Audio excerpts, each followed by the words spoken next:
Since the beginning of recorded history, the human race has been at war. First with members of their own family, then their fellow countrymen, and finally nations at large. Yet perhaps the starting ground for all these conflicts lays somewhere deeper, within the very character of the human condition, in the dark, untouchable crevices of the human heart.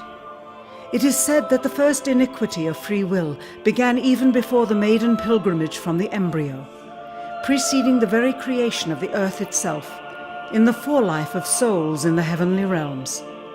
The dawn of warfare, some believe, was initiated by a fallen angel whose trespass against God was pride. In ancient Babylonia, in an age so long ago that the exact millennium remains in question, the Tower of Babel began construction. It was to be the single greatest achievement of the human race. A tower so tall that its summit would reach the heavens, and by it prove to the world that their race was superior. It would be God's irony that it would never be finished.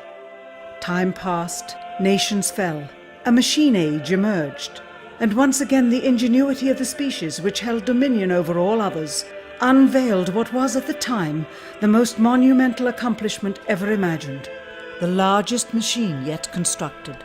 An automation so mammoth and so revered, even before its first demonstration, that its only befitting name was Titanic. On April 10th, 1912, it set sail. It was boasted to be the ship that God himself could not sink. It would be God's irony that the very element that was meant to keep it afloat would cause it to sink. Water, frozen water, in the form of an iceberg. Not even one voyage did it complete. And then the next age embarked into the annals of human history, perhaps the last age, the space age. Competition for victor was unparalleled. Powerful nations spent billions in unabashed rivalry to outdo the other. The Soviet Union launched the first orbiting satellite, the first animal, the first man. They had logged 500% more hours in space than the United States. And in June of 1969, they launched an unmanned probe to the moon to retrieve the first soil sample from another world, just 1 month before Apollo 11. That's how close the race was. Had their unmanned probe not crash-landed into the lunar surface, the first moon rock brought back to Earth would have been by the Soviet Union. Richard Nixon, president at the time, had this to say about the latest work of the human hand. It is the greatest week since creation, the greatest event since the laying of the foundation of the seas, since the origin of the universe itself, since the design and formation of the delicate human eye through which all these things are perceived, was a flying machine with its 2 passengers landing on its closest celestial neighbor and returning from where it came. Perhaps again, God's irony lies somewhere within this great boast of humankind.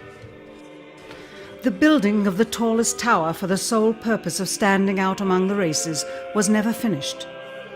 The machine that was so great that it was said to be untouchable by even God never completed its first voyage. And finally, the crowning achievement of humankind, the greatest boast of the species, the event in human history most associated with pride in our own accomplishments, landing on the moon. 20 years later, and years behind schedule, the same space program couldn't put into Earth orbit a telescope with a lens that focused. And yet 2 decades earlier, a mission 100 times more complicated worked on its first occasion. With close scrutiny of the motives of the zealous Nixon administration, a critical examination of the entirely government-controlled press coverage, and newly discovered footage of the crew of Apollo 11 staging part of their mission, we wish to detail what may come to be the greatest government conspiracy of all time. A funny thing happened on the way to the moon.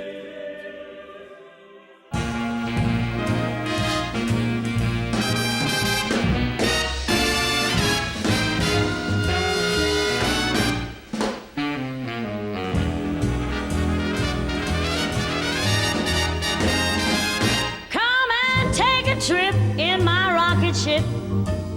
We'll have a lovely afternoon, kiss the world goodbye, and away we'll fly.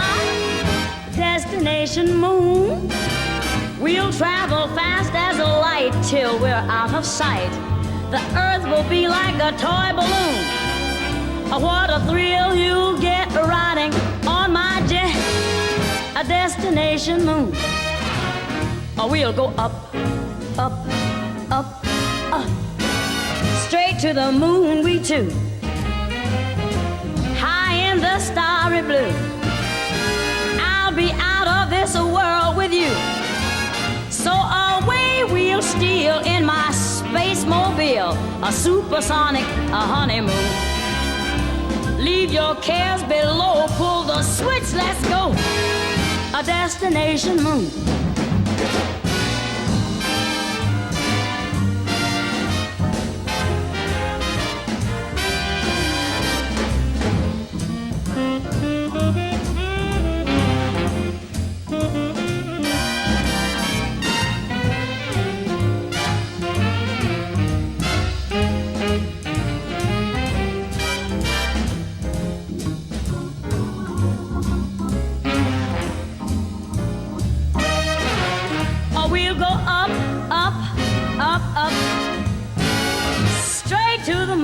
Too.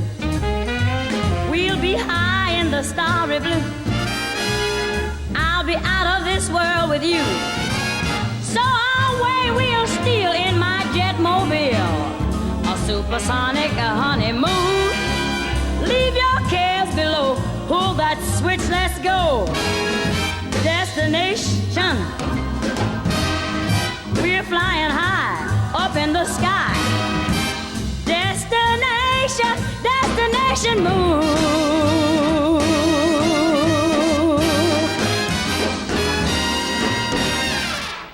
Dr. von Braun, how would you say we stand in relation to the Russians, and do you think we can ever catch up? I'm convinced that in the space field, the Russians are ahead of us, particularly in large weightlifting capability. And that at the moment, the problem is not so much to catch up, but first build up the working speed that they have already demonstrated. After we are running as fast as they do, there's still a considerable gap to close, and only the future will tell whether we'll manage to close that gap. We cannot and will not ever get into this race as we should, so long as all of our objectives are short-term objectives. We've got to have no finite end to our objectives. The end of our objectives should be as far as we can see at any given time. But right now, we need a 10 to 12-year program that has as its ultimate goal the manned domination of space. And if we don't, we're going to be in trouble. I believe that this nation should commit itself to achieving the goal before this decade is out of landing a man on the moon and returning him safely to the earth. We must assure our preeminence in the peaceful exploration of outer space, focusing on an expedition to the moon in this decade. T-minus 60 seconds and counting. We passed T-minus 60. 55 seconds and counting. Neil Armstrong reported back when he received the good wishes. Thank you very much. We know it will be a good flight. Good luck and Godspeed. 40 seconds away from the Apollo 11 liftoff. All the second stage tanks now pressurized. 35 seconds and counting. We are still go with Apollo 11. 30 seconds and counting. Astronauts report it feels good. T-minus 25 seconds. 20 seconds and counting. T-minus 15 seconds. Guidance is internal. 12, 11, 10, 9. Ignition sequence start. 6.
Unbeknownst to the citizenry, high above the Earth, beginning at an altitude of 1,000 miles and extending an additional 25,000 miles, lay lethal bands of radiation called the Van Allen radiation belts.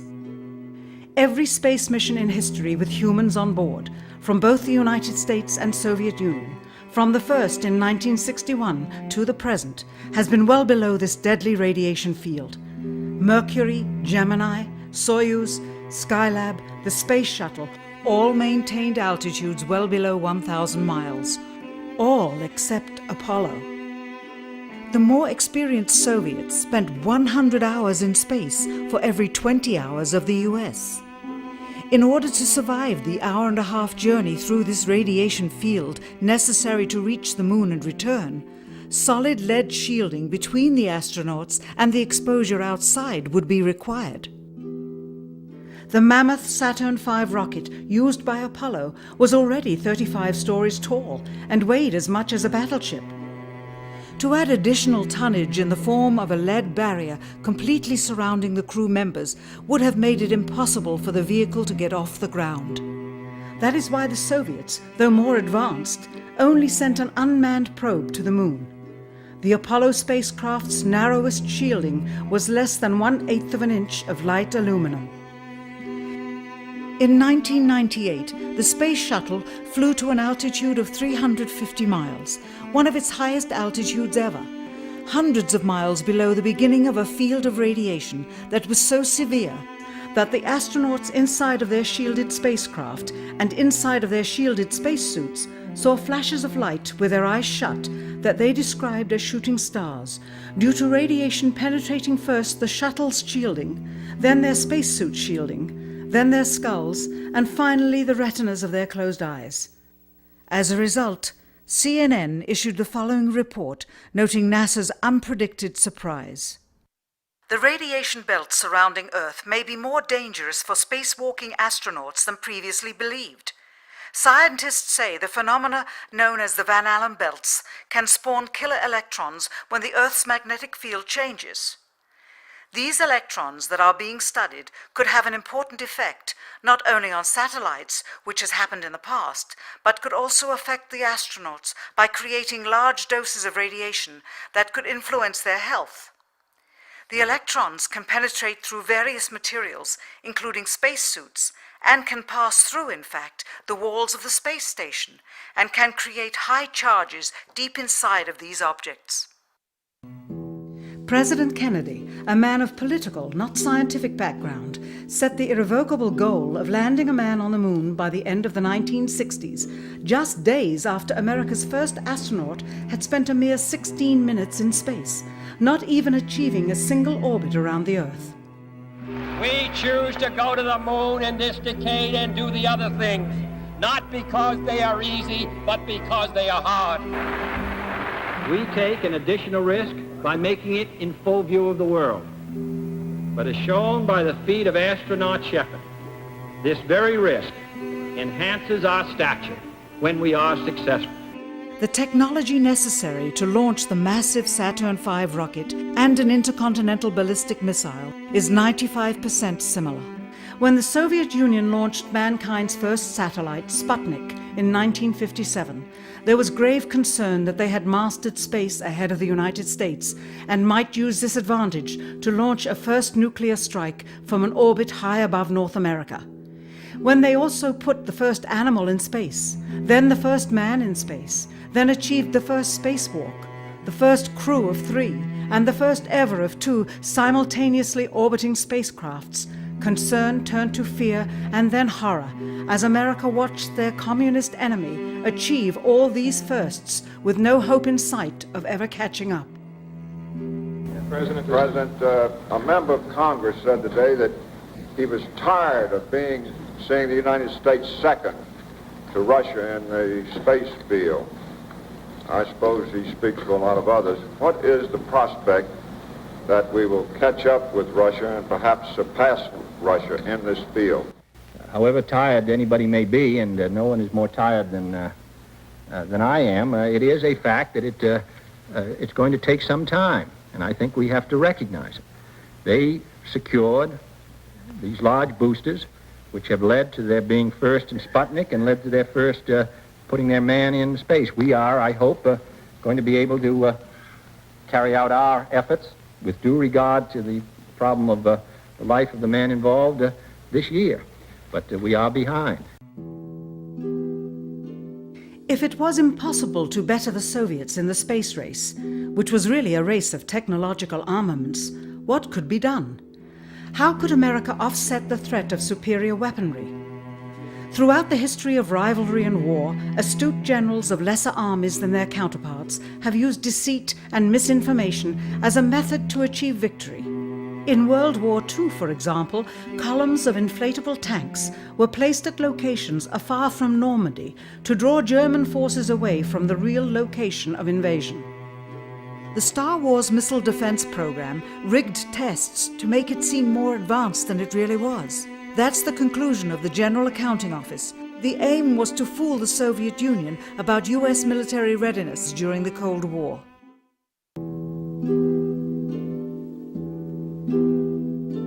Certainly, it was not possible to fool just the Soviets about US strategic capability in the 1960s, while somehow informing 200 million Americans of the truth secretly.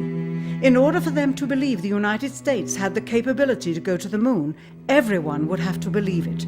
Furthermore, the pride of a nation was at stake, and the goal of a martyr, not to mention the growing unrest domestically of a government throwing tens of thousands of lives away in a foreign war riddled with contradiction and ambiguity.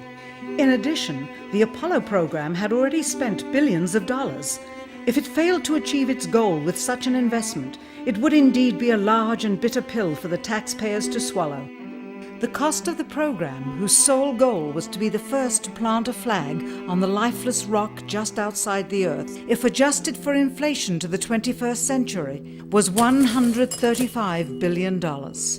With a profit margin of just 7%, this would be equal to over $9 billion profit going to the privileged contractors chosen by their friends at NASA. If the machinery was in fact only achieving Earth orbit, as other earlier missions had already done, then the completion and functionality of the other components would not have been as important, and even more profit would have been made. $135 billion could feed 2 million people for their entire lives. It could also buy 2 million two-bedroom houses. Yet how could such an undertaking be kept sacred, and for such a long time? To the latter, one needs only to remember that an unsolved riddle, 6 years older, the assassination of President Kennedy, still daunts the minds of the vast majority of Americans. As a parent of a conspiracy, as his assassin being assassinated himself, the truth of the matter has still escaped history. In keeping a secret of the magnitude of the Apollo missions being fraudulently created, one turns to the Manhattan Project for comparison. Surreptitiously building the first nuclear bomb during the early to mid-1940s involved 129,500 people over a 3-year period. Yet the secret did not get out. A quarter century later, the art and technology of espionage inevitably improved, narrowing dramatically the number of players in the know of a large clandestine operation. Just 1 year before the first mission to the moon, NASA launched the Tetra satellite, specifically designed to simulate flight data coming from the moon, so that the ground crews could rehearse the landing, much as the astronauts did in their own simulations. Had it not supposedly fallen back to Earth, all that would have been needed during the actual flight would be a repeat of one of these computer programs, with a few original variations, transmitted to the satellite for rebroadcast to Houston. Scores of computers and their deceived operators on the ground would then receive prearranged information, including the alleged location, altitude, and fuel consumption of the spacecraft, as if it were descending to the moon's surface. If the Soviets tried to find the actual location of an Apollo crew in the hundreds of thousands of miles surrounding the Earth and the moon, it would be tantamount to trying to find a rowboat in the Atlantic Ocean. The fact that the Apollo program was so departmentalized, with various construction and test sites around the country, meant that only a few people saw the whole picture. And for the first time ever, there was no independent press coverage of such an historical event. Whatever pictures and sound were distributed to the public were strictly controlled and previewed by the federal government. They were then disseminated unchecked until this hour. For who would realize that the unthinkable was not only possible, but absolutely true?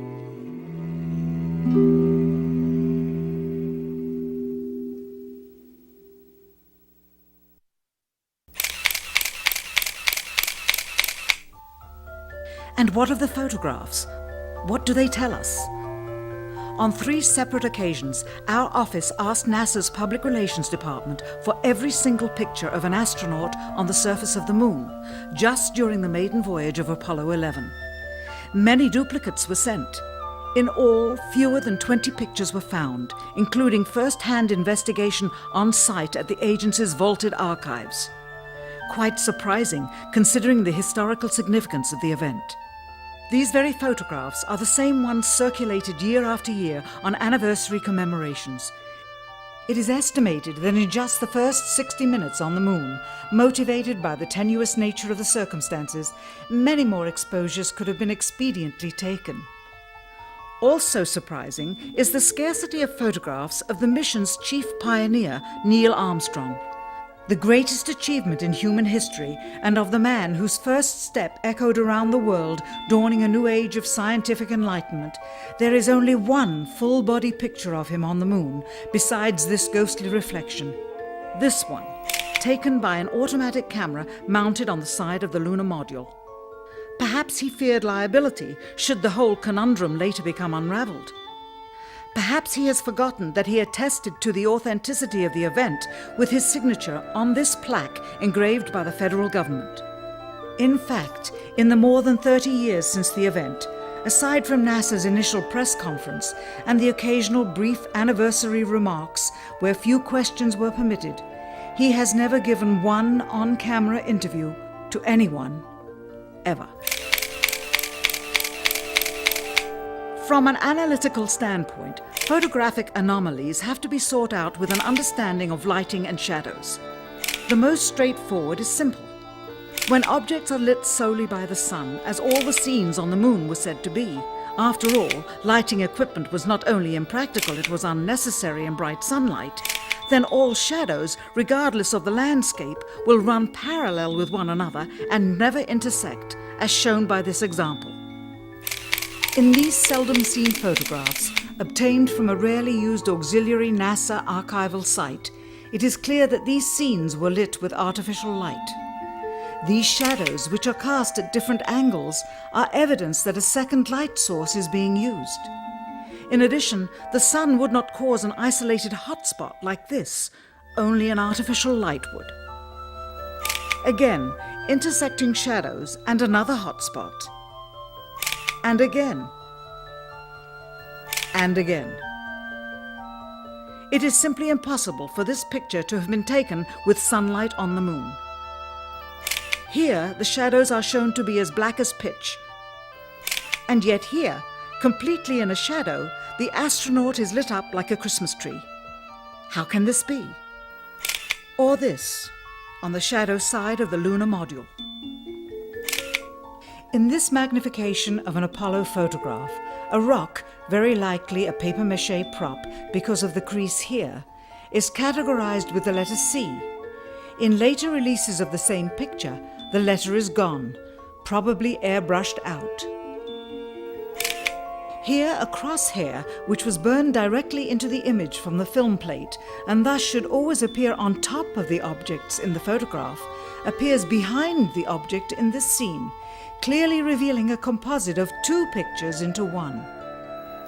Someone apparently forgot to create a burn crater underneath the lunar module's 10,000-pound thrust engine, despite the fact that during ground tests there was a real concern for the vehicle falling into the hole the engine created as it descended. Here is a depiction based on the latest specifications and scientific data. In these enlargements, it looks as though the lunar module was simply placed there. Not even one speck of moon dust on the landing pod. As a result, all subsequent flights had to have the same discrepancy, which was explained away by the effect of no atmosphere. And what about stars? On the moon, with no atmosphere, they must have been quite a sight to behold. Yet there is seldom any mention of them, if ever, by any of the astronauts on any of the missions. Undoubtedly, creating a mural with all the constellations properly placed in the sky would have been virtually impossible to create accurately, much less realistically. A competent amateur astronomer would have been able to call attention to the slightest error in measurement. The answer? Not to talk about the stars. Ever. In their post-flight press conference, it was the only question to which Neil Armstrong responded with an absence of memory. When you looked up at the sky, could you actually see the stars and the solar corona in spite of the glare? We were never able to see stars from the lunar surface or on the daylight side of the moon by eye without looking through the optics. I don't recall during the period of time that we were photographing the solar corona what stars we could see. I don't remember seeing any. Years later, though, Michael Collins would remember seeing the elusive stars and wrote about them in Expeditions to the Moon. It seems his memory improved the older he got. Why don't stars appear in any of the photographs? Simply because the proper, mostly closed exposure setting for the camera's iris, set that way to compensate for the bright sunlight on the moon's surface, completely diminished the faintness of relatively distant specks of diminutive light. This answer is true. It does not, however, explain why they never took any pictures of the stars by themselves, with an exposure setting perfect for them. While they took 3 automobiles to the moon, they never took a photographic telescope. Had they done so, they would have been able to see farther into the universe than had ever before been realized. If they had taken a telescope and were not actually on the moon, they would have had to concoct undiscovered galaxies that might one day prove to be non-existent. The cost of the 3 moon rovers in 21st century currency? Nearly $60 million each, though they had fewer parts than a Jeep. Where was all this money going? Then there's the flag, blowing in the wind, at least twice, on the atmosphereless moon. We can only guess that most of the missions were staged inside for fear of possible aerial or satellite reconnaissance from an unfriendly nation. The backpacks, designed for 1/6 gravity, must have had the cooling systems removed to allow for movement without falling over. With very near and hot studio lighting, that left one hot astronaut inside. Assuming that it was the astronauts inside, after all, their faces were always covered. The necessary mammoth amounts of air conditioning were probably responsible for the air current. Here the editor cuts to a still shot of the flag, just as the effect becomes noticeable. Here it is unchecked. This rare clip, attained decades ago, was never re-released with the inevitable increase in experience and scrutiny. To demonstrate 1/6 gravity, a bouncy, floaty feel to the astronauts' movements would be similarly achieved with relative simplicity. Slow motion. You are viewing the scenes as they aired more than 30 years ago. Now let's look at them with the speed doubled. It becomes discernible that they are, in fact, in Earth's gravity, and are no more leaving the ground than they would on Earth. It is clear from these rarely seen color television pictures that the crew of Apollo 11 brought a high-resolution color video camera with them on their mission, yet the only pictures broadcast live from the moon's surface were these from a low-definition black and white camera. In fact, the networks complained because in addition to this, they were forced to shoot the images, second generation, off of a projection TV of the technology of 30 years ago, and were not even allowed to take a direct feed, which further degraded the quality and clarity of the images. Perhaps this was precisely what NASA and the federal government had in mind. After all, it was a first, regardless of where they were. Better to open up their debut mission with fuzzy pictures and numerous blackouts, rather than show too much revealing detail of a false scene that was yet unproven. And finally, the element that seals their fate. of all the footage of Apollo 11 requested from NASA over a 5-year period, one gem was discovered just before the completion of this documentary. An old reel received by mistake. It contains the raw or unedited footage of the crew of Apollo 11, Michael Collins, Edwin Aldrin Jr. and Neil Armstrong, staging part of their mission for nearly an hour in living color, with exceptionally clear behind-the-scenes audio of conversations discussing the techniques used to achieve a disingenuous picture depicting the Earth at a distance, in order to falsely demonstrate their far journey from it and their ability to survive passing through the Van Allen radiation belts. It cannot be misconstrued that this staging was done for some other reason prior to the mission, for the reel itself is slated and dated July 18th, 19th and 20th, 1969, the very days of the mission when they were said to be approaching and achieving lunar orbit. Furthermore, it is apparent they are in genuine zero gravity aboard the actual spacecraft, necessary to convince the mass media of their authenticity, just not any further than Earth orbit, as you will see. In this never-before-seen or heard footage, not only is the radio conversation between the astronauts and Houston Control audible, there is a secondary, private conversation taking place between the crew and a third confidential party, prompting the astronauts with what to say, when to speak, and how to effectively manipulate the camera to achieve the desired misleading effect. NASA claims that the Houston transmissions were the only ones taking place with the astronauts. Listen now as Houston Control initiates a conversation with the crew, only to find them too preoccupied with the behind-the-scenes trickery to respond. Moments pass and the oversight is picked up on by the clandestine third party, who quickly prompts them with talk. Immediately, Neil Armstrong speaks. Hello, Apollo 11. Houston, Goldstone says that the TV looks great. Over.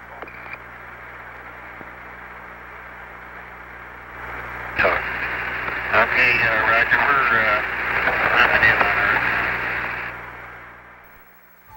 Again, the illusion they are attempting to create is the Earth at a distance to demonstrate their far journey from it and their ability to survive passing through the Van Allen radiation belts. Understand, too, that only about 20 seconds of this raw footage was ever broadcast to the public, and these conversations discussing their deception were believed to be private. Until now. Here they discuss that these television transmissions were in fact not broadcast live as everyone believed. They were first screened and edited for playback later. Roger, Neil. We just wanted a narrative such that we can, when we get to playback, we can sort of correlate what we were seeing. Thank you very much. Here they discuss the fact that they have turned out the lights and have blocked out sunlight from entering the spacecraft through the other windows, as to not cause any reflected light to fall onto the spacecraft's wall in the foreground. Okay, very good. Well, we shut out the sun coming in some of the other windows into the spacecraft, so it's looking through the number one window, and there isn't any reflected light. The reason this was done is so that the truth of the matter would not be revealed. It is this. Though the federal government would have you believe that this is a view of Earth from a distance out of the spacecraft's window as it nears the moon, it is not. What they have ingeniously done is placed the camera at the back of the spacecraft and centered the lens on a circular window in the foreground, outside of which it is completely filled with the Earth in low orbit.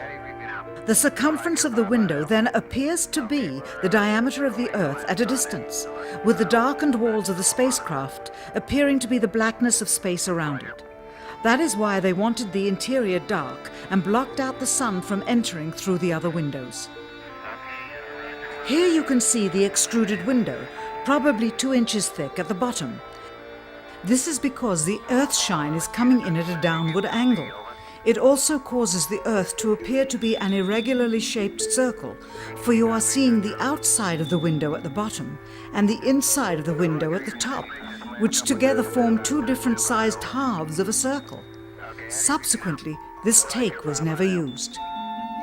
As they perfected the shot, a crescent-shaped piece of black material was inset slightly into the window to create the illusion of the Earth's terminator line dividing night and day. It is uncannily convincing.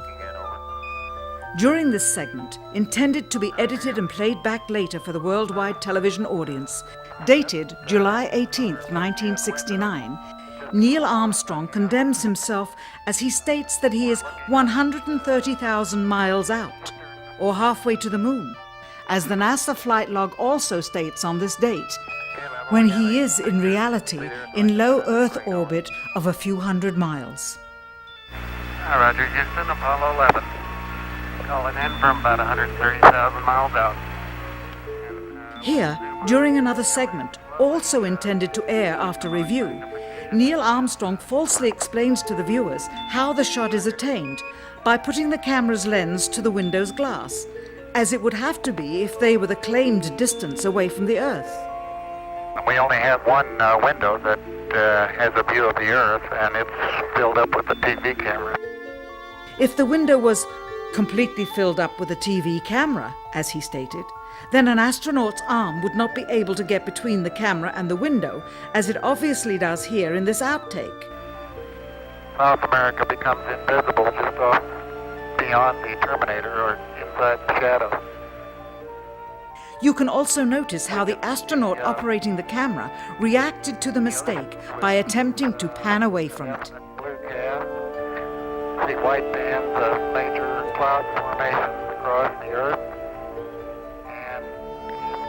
This is a segment that they believed wasn't even being recorded, much less suitable for broadcast, for the lens was being zoomed out and the scene was being changed to that of an interior of the astronauts at work, and apparently the stop button popped back up on the recorder without notice. Here is the diffused work light that they used to see camera controls, but not throw light onto the spacecraft's wall. Here they remove part of the crescent insert.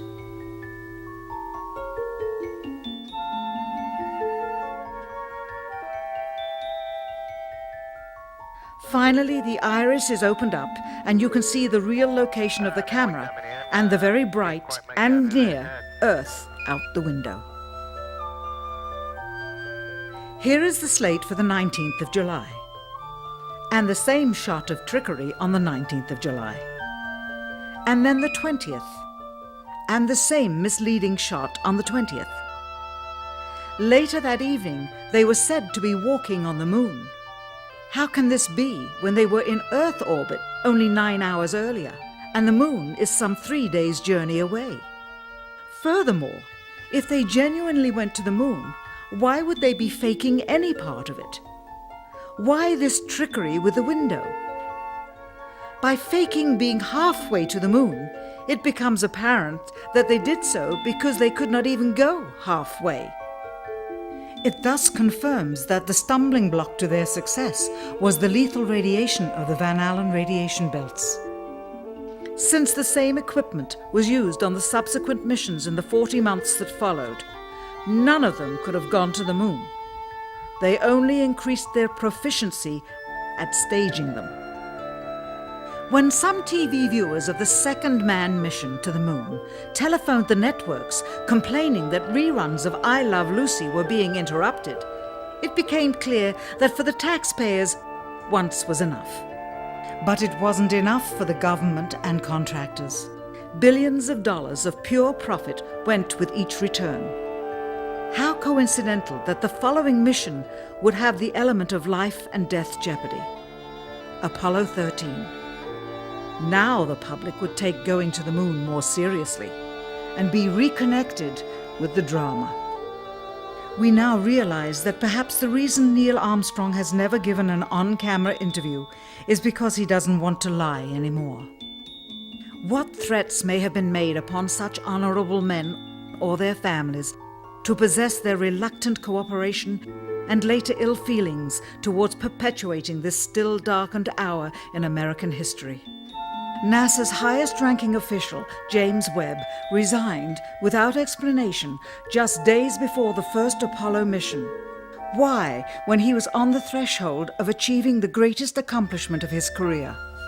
All 3 Apollo 11 astronauts also resigned shortly after their return. On the 25th anniversary of the event in 1994, Neil Armstrong made a rare public appearance and held back tears as he spoke these brief cryptic remarks before the next generation of taxpayers as they toured the White House. Today we have with us a group of students among America's best. To you we say, we have only completed a beginning. We leave you much that is undone. There are great ideas undiscovered, breakthroughs available to those who can remove one of truth's protective layers. He is that layer. Perhaps someday soon, with the uncovering of this footage and its meaning, the true patriots of America will rise up or come forward and free the citizens and themselves from the sin that so easily entangles and from a federal government that needs to have the gangrene cut off.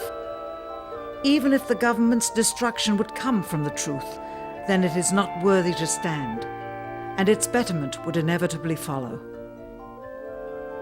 All of us are mortal. All of us will die. Perhaps the seeking of a clear conscience before that hour will motivate the truth into the light.